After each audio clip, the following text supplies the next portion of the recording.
Alright, so in this section we're talking about exponential functions and their graph. We have our definition for what an exponential function is. And our exponential function, think of it as y equals our base to some power of x. And our base has to be greater than 0. Because if it's 0 to any power is always going to come out 0. And in addition to that, we don't want it to equal 1, because 1 to any power is always going to be 1. So in order for us to have an exponential function, some kind of relationship between x and y, we need to have values that are essentially greater than 0, not equal to 1. So I can have fractions. I can have values. The reason we're not saying greater than 1 is because I can have values between 0 and 1 that could work for our definition of what an exponential function is. Let's take a look at our first example. In this one we're using our calculators, and we're going to make sure that we know how to use them properly. So please take out your calculators, and we're going to evaluate the function at the indicated value of x, and we're going to round our answer through to 3 decimal places. In the first one we're going to put 1.2 as an exponent. So go ahead and try that. Pause the video and see what you get if it matches mine. Okay, so you should have gotten 0.435. We're rounding to 3 place values for the first one. In example B, be careful because we have order of operations. So first, remember exponents are first. So I'm going to do 2 to the negative 2.5 power and then multiply it by 150. So pause the video, try it, and see if your answer matches mine. So our answer is 26.517. Remember, we're going to 3 place values. Alright, so let's talk about graphing our function y equals a to the power of x, or your base to the power of x. Remember, the domain for our exponential function is going to be the set of all real numbers. Because if I look at the examples here, I could clearly see that I'm going from left to right indefinitely. The range consists of all positive numbers. You will never take an exponent and output a negative value unless you start introducing different values for b. So nothing's going to be here at the bottom. So you can think of it like parent graphs. For your parent graphs, your domain is going to be from 0 to positive infinity, not including 0, right? Because you will never output 0 if you are evaluating an exponent. So you have what we call a horizontal asymptote at y equals 0. And notice that we're increasing or decreasing without bounds towards negative and positive infinity. Another thing I want to draw your attention to is anything to the 0 power is 1, therefore 0, 1 is going to be an intercept. And if b is greater than 1, the graph is increasing to the right. And if b is between 0 and 1, the graph is decreasing towards the right. It is a one-to-one function, meaning it has a, what is that called, guys? An inverse, remember? It has an inverse. It passes the vertical line test. It passes the horizontal line test. If it passes both tests, it's considered a one-to-one function. And it has an inverse. That means a function exists over the line y equals x. Remember, that's when you swap your x's and your y's? Okay. The graph approaches but does not touch the x-axis, again, because y cannot equal 0. See what happens when we graph y equals 3 to the power of x. I like to begin this problem by considering this as a parent graph, and anything that happens to this outside of that, let's say that negative, is considered a transformation. Okay? So 2 to the power of x, 3 to the power of x, 4 to the power of x, that's kind of like the parent graphs. And then the moment I start doing, let's say, a plus 3 over here, that creates a transformation. Or if I do plus 3 to the exponent over here, that's a transformation too. So I'm going to begin this problem, portion A, by creating a table of values. So let's go ahead and let's graph that by creating a table of values for that. I like to evaluate typical values, so I didn't mean to write negative 0. Obviously there's no negative 0. I meant to write negative 1. Okay, so negative 1, 0, 1, 2. 3 to the negative first power is 1 over 3. Okay, think about it. 3 to the negative first power, I need to make it a positive exponent, so I bring it to the denominator. Anything to the 0 power is 1. Anything to the first power is itself, so 3. And then 3 to the second power is 9. Let's go ahead and graph that and see what behavior is happening here on the coordinate plane. Alright, so I'm going to primarily focus on quadrants 1 and 2 because I know nothing based on what we just said is going to output here and based on the values that I evaluated here. My first point was negative 1, 1/3. So I'm going to go negative 1, 1/3, about right there. Oh, I'm not graphing. About right there. And 0, 1 right here. 1, 3 right here. And then 2, 9. Let's connect our points. And here we can clearly see that the graph should start peaking towards the right.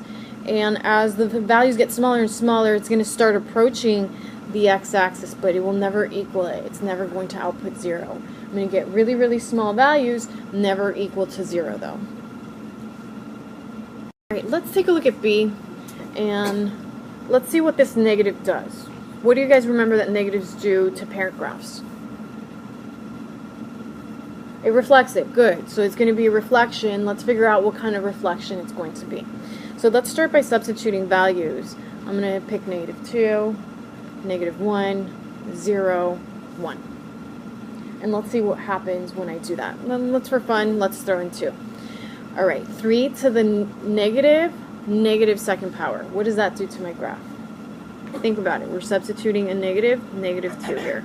That would, good, it switches the sign and it comes out as 9. What about to the negative first power? 3. To the 0 power? 1. To the first power?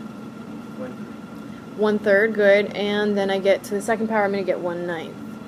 Now let's go ahead and graph that and compare the two graphs that we have. Alright, I know I have a horizontal asymptote on the x-axis, so I'm focusing on quadrants 1 and 2 when I'm graphing. At negative 2, I'm plotting the point 9. At negative 1, I'm plotting the point 3. At 0, we're plotting the point 1. At 1, we're at 1/3. And then here we start dropping 1/9 and getting closer and closer to the x-axis, never equaling it. So here, this is what my graph looks like. Now let's go zoom out and compare these two graphs. What's the difference between them? The reflection, just like you said a moment ago, over the y-axis. So the negative here, an exponent, is going to reflect our graph over the y-axis. Another way to express this graph, say I wanted to make it positive. How do I make this a positive exponent, guys? Put it in the denominator, right? I could rewrite it like this. It's the same thing. Okay, I'm going to show you that in my next example.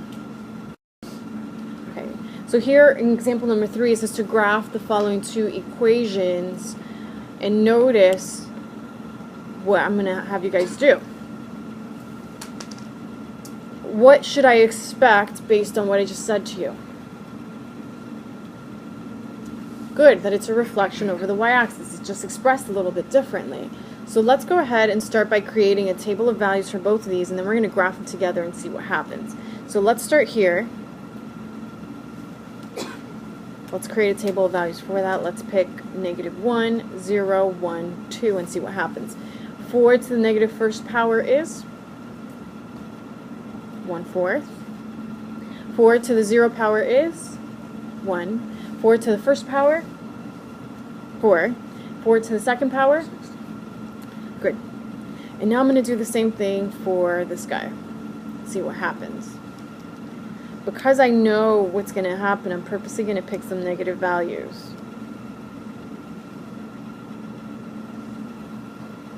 I'm going to pick negative 2. I'm going to pick negative 1. I'm going to pick 0 and 1. 1/4 to the negative second power is 16. 1/4 to the negative first power is 4. 1/4 to the 0 power is And 1/4 to the first power is 1/4. Good. So here we can clearly see just from the tables that it is a reverse relationship like that, reflection over the x-axis. Let's go ahead and graph them and see what happens. I'm going to graph them on the same coordinate plane. Okay, so let's go ahead and graph them. Remember, I'm only focusing on quadrants 1 and 2 because I didn't output any negatives here. So let's start with the first one. 16's off my graph, so I'm going to start at -1, I'm at 4. Negative, in 0 we're at 1, 1/4, 1, 1/4. So this graph decreases in this direction. Let's do 4. It's reversed. At -1 we're at 1/4 this time. 0, 1, 1, 4, 2, 16, but that's off my graph. And here I can clearly see again the reflection over the y-axis. So let's take a look at this. So based on what I just showed you guys, we can most definitely create transformations with consider y equals 3x, y equals 4x, y equals 5x, y equals 2x. Think of those as all your parent graphs, your main graphs. And then from that, we can create transformations. If you have a plus, a constant out here, that's a vertical transformation. We're moving it up if it's positive, down if it's negative. If it's happening directly to your exponent x, that's a horizontal transformation. You're moving it left and right, opposite directions, right? Okay. Then if we have two types of reflections, and we talked about one of them. The one we talked about was this one. This is a reflection over the y-axis.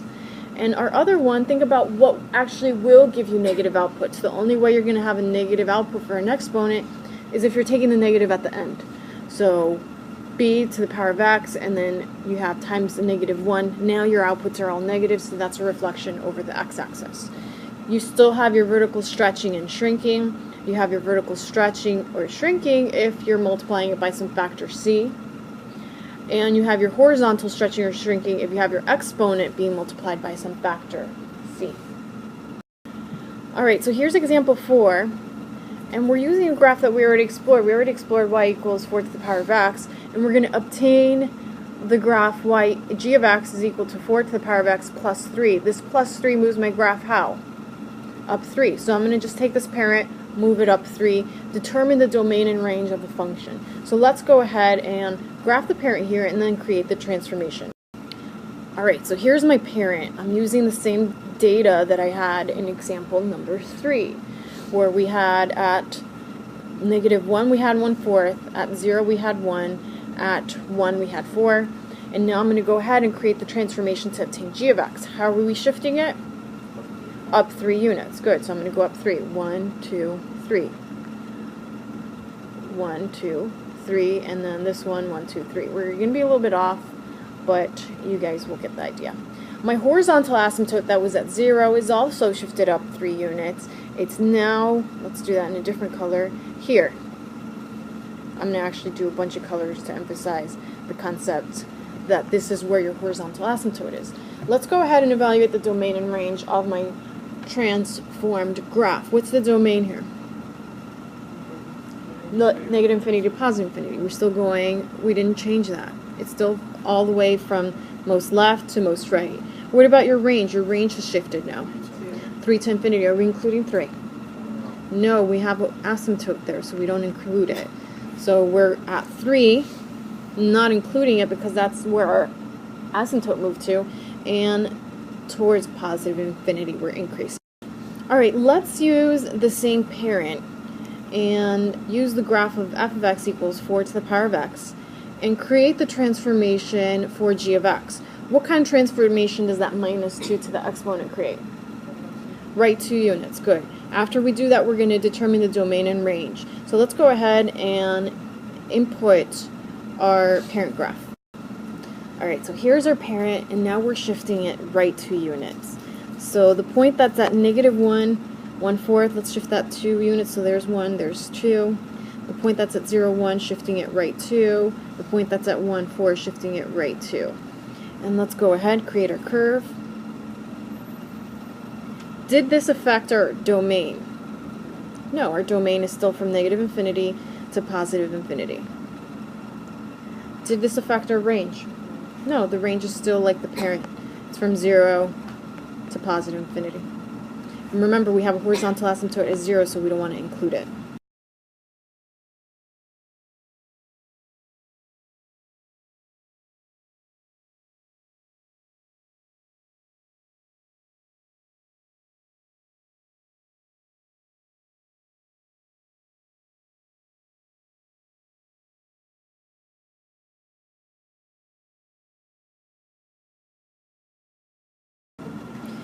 Alright, so here's example 6, and let's take a look at what we were just talking about. Let's look at A. The instructions, again, say solve using the one-to-one property. And let's take a look at first example. Can we think of any numbers where we can create equal bases here so I can use the one-to-one property? Can I change 9? Yes. How can I change 9? 3 squared. Good. Okay. So here I have 3 to the power of x minus 2 is equal to 3 to the second power. Can we say that the bases are equal now? Okay, if the bases are equal, then the exponents are equal. So I'm going to rewrite that as x minus 2 equals 2. What is x? 4. And we're done. We found x. Alright, let's take a look here. Can I write 1/2 to the power of x and 16 as equal bases? Yeah. What are they? What are those? 2 to the negative x power, good. Because remember the first few examples I gave you guys when I expressed this a couple ways. So I can write this as 2 to the negative x power. And then 16, how can I rewrite that? 2 to what power? 2 to the 4th power, good. So now I can say that the exponents are equal. What is x? Negative 4. So let's take a look at C. I have 6 to the power of x equals 1. What's the only scenario where this could possibly happen? When the exponent is 0, so x equals 0. I didn't even have to change the base. So x equals 0. Alright, so let's talk about the natural base e. E is an irrational number just like pi is, 3.14. We also have natural base e as an irrational number where it's continuous indefinitely without pattern. So f of x equals e to the power of x is called the natural exponential function. Let's explore where this number comes from. Okay, so say I have this sequence, 1 plus 1 over n to the power of n. And when I start substituting values, 1, 2, 5, 10, 100, 1,000, 10,000, start increasing that towards infinity, my outputs, notice they start getting closer and closer and closer to this number here. Okay? So the values of 1 plus 1 over n to the power of n for increasing large values of n, as n approaches infinity, the approximate value of e to 9 decimal places is 2.72. So the irrational number e is approximately 2.72, is called the natural base. The function f of x is equal to e to the power of x is called our natural exponential function. And let's actually use that to graph and create transformation. Okay, here's example 7. Let's use our calculator first, and then we're actually going to graph e to the power of x. So use your calculator to evaluate the function f of x equals e to the power of x at each value of x, round to 3 decimal places. So I want you to try A, substitute 4.2, put your video on pause, and then see if our solutions match. Right, so the solution you should have obtained is that our output is approximately 66.686. Let's try the second one. Remember, you are to do order of operations, so be careful when substituting 30 into x. Go ahead and pause the video. Alright, our output is approximately 560.211. Alright, let's take a look at a different type of example. Alright, so example 8 says use a graphing utility to construct a table of values for the function, then sketch the graph of the function. What I want to do before I go ahead and sketch that, I actually want to sketch the graph of the parent, y equals e to the power of x. And I'm going to go ahead and I'm going to evaluate values that are simple and basic. So let's do -1, 0, and 1. Well, anything to the first power is itself, and remember we said e is 2.72. Anything to the 0 power is 1, and anything to the first power is 1 over e, so 1 over 2.72, which is approximately 0.3676, so we could say 0.368. Let's go ahead and graph that, and from there we can actually start creating transformations. So I want to go ahead and focus on the first two quadrants. Remember, we have a asymptote here at y equals 0. So at -1 we were at 0.36, at 0 we were at 1, at 1 we were at 2.72, so about right here. So here's natural base E graphed. And now I can actually start creating the transformations that are here. I know that this is a vertical stretch by a factor of 4, and I know that this moves my graph down too. So let's go ahead and put that in our graphing calculator and see if we get that. Alright, so here we have, these are values that I estimated from my graphing calculator. At -2 we were close to 4, at -3 at 1.5, at -4 almost to a half, and this is what I traced from my graphing calculator. But remember, you can create transformations. I could have stretched and then moved left 2 units. So stretch, move left 2. And that's where this graph is coming from. Alright, so let's talk about compound interest. No, we still have a few more minutes. Compound interest, we have our formulas, our compound interest versus continuous interest. So here I have n compounding per year and versus continuous compounding. So notice the different formulas. P represents our principal, R represents our interest rate, N represents, for the top one, how many times you're compounding within that year, and T represents your time interval in years. So if I say something that's not in years, if I give you that you compound every 6 months, now you have to recalculate that based on T for years. Be careful. Let's take a look at an example. Okay, so find the accumulated value of an investment of $15,000 for 2 years at an interest rate of 3.2 if the money is A, compounded semi-annually. So how many times am I compounding in a year if I say semi-annually? 2 times. Good. So that means that N is 2 for this formula. 2 years, that's T. 3.2 is my percent R, but remember to convert the percent to a decimal for your formula, and your principal is 15. So let's go ahead and write that out. So this is what it should look like when you substitute the values that we just identified. Our principal, our interest rate, how many times we're compounding within the year, and the number of times we're compounding in the year times the number of years. So this should be to the power of 4. So I want you to go ahead, put this into your calculator, and pause the video and see if your answer matches mine.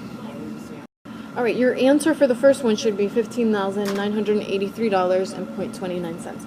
Be careful when doing these operations in your calculator. You must introduce the order of operations for your calculator. Let's take a look at B. B says we're compounding quarterly. How many times am I going to compound in a year? 4 times. Good. So now N is 4. So instead of writing 2, I'm going to write 4. So let's go ahead and rewrite our new formula. Alright, this is what it should look like when we substitute N with 4. Our interest rate stayed the same, our time is still the same, and our principal is still the same. So when I simplify, up here 4 times 2, 8, I'm going to go ahead and input this into my calculator, pause the video, and see if your answer matches mine. Your answer should be approximately $15,987.31. Let's compound monthly. How many times am I compounding now by compound monthly? 12. Okay, so go ahead, substitute 12 in here and here. And this is what you should get. Remember, our exponent is 12 times 2, so our exponent is going to be 24. Pause the video and see if your solution matches mine. Okay, so your solution should be $15,990.02. Let's take a look at our last one. Now we're going to compound continuously. So when we compound continuously, we're using a different formula. We're using A equals P, E, natural base E, to the power of RT. Well, we have our principal. Our principal was 15,000. We have our base E. Our interest rate is 0.032. And the amount of years is 2. So go ahead and put that into your calculator and see if your answer matches mine. Your answer for this one should be $15,991.39.